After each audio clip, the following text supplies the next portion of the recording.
Bem-vindo ao canal Escatológico.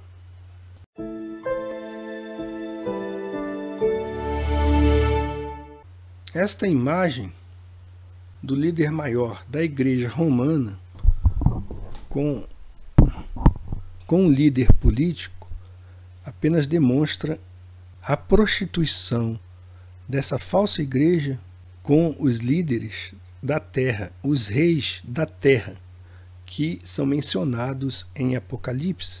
Então este falso profeta, ele será o líder da grande religião Babilônia, que vai envolver não apenas uma Babilônia religiosa, mas uma Babilônia comercial e política.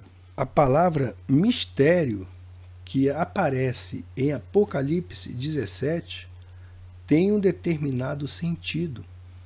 Essa palavra significa aquilo que é conhecido somente dos iniciados. Então, neste caso, esta palavra, mistério, significa aquilo que é conhecido somente dos iniciados.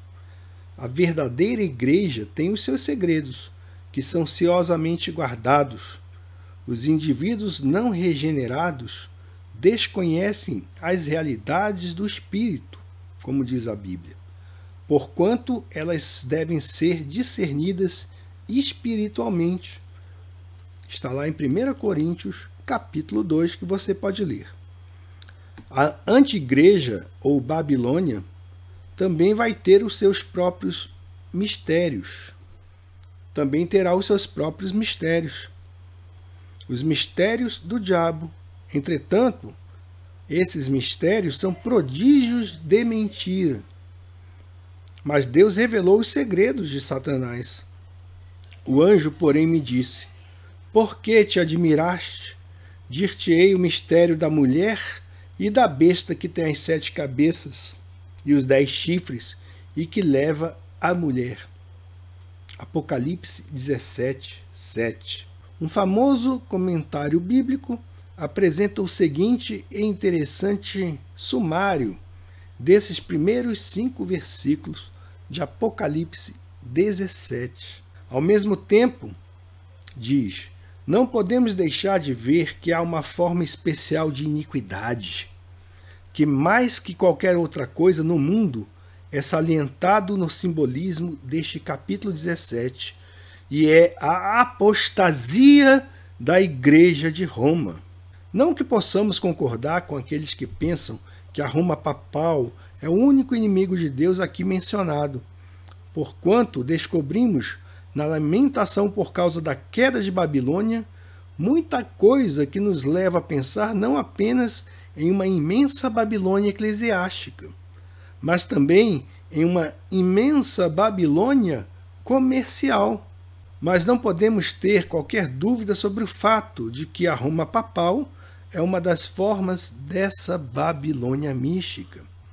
O estudioso da história pode seguir várias linhas de pesquisa, sobre as quais podemos apenas dar algumas observações ilustrativas. 1. A mulher estava sentada sobre a besta, como que apoiada por ela. Roma tem dependido das potências mundiais para pôr os seus decretos em execução pela força bruta, tanto ao empregar poderes temporais, como ao reivindicar ela mesma o direito de usar tanto o poder temporal como o poder espiritual. Então isto é uma marca da Babilônia religiosa. A segunda observação ilustrativa é que essa mulher está montada na besta, como que a governá-la. Sabemos muito bem que o alvo de Roma tem sido e continua sendo o de controlar o poder sobre o qual ela se estriba, e afirma até mesmo controlar a lealdade aos governantes terrenos. A terceira observação é que ela se encontra sentada sobre muitas águas. Seus emissários são enviados a todos os quadrantes do mundo, e em muitas terras onde o puro evangelho de Cristo tem sido pregado, ela envia os seus emissários para desfazer a obra santa, semeando o joio entre o trigo. conseguiram fazer isso através do sistema educacional criado pelos jesuítas. E a mentira dela se espalhou por todos os cantos. Os reformadores tentaram voltar ao puro evangelho, mas Roma, através da Contra-Reforma e através da Companhia de Jesus, conhecida como jesuítas, tentou por todos os modos desfazer aquilo que Deus fez. Quarta observação é que ela governa os reis da terra. Os reis são reputados apenas como os filhos da igreja, para que cumpram as ordens de sua santa, entre aspas, mãe. De outro modo, ela poderá isentar os seus súditos de lealdade a tais soberanos. A quinta observação é que ela segura nas mãos um cálice de ouro repleto de suas abominações. A Roma papal faz grandes ofertas de indulgências e absolvições, e dessa maneira atrai os homens ao pecado. A sexta observação: os comerciantes enriquecem por intermédio dela.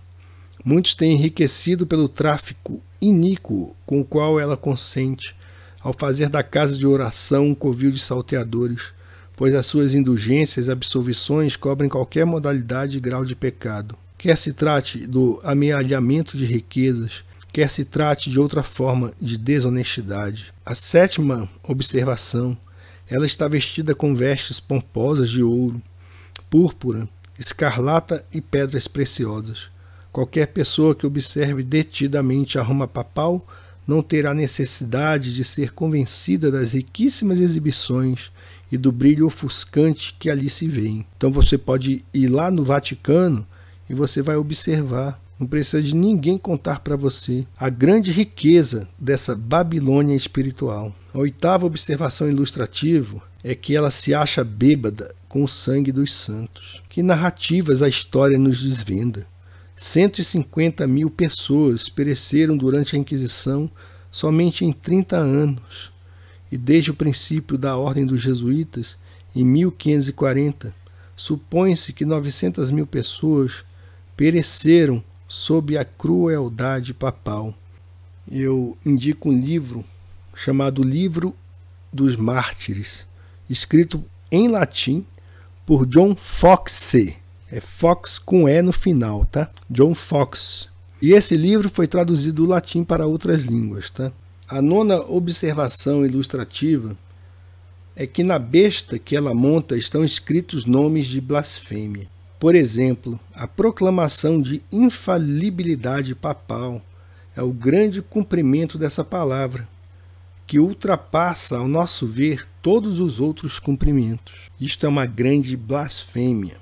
A décima observação ilustrativa é que os habitantes da terra são levados por ela ao pecado. A Igreja Papal conduz abertamente os seus adeptos ao pecado da idolatria. A adoração romana é principalmente a adoração de uma grande deusa. Os papistas declaram malditos aqueles que não honram, nem adoram, nem veneram certas imagens.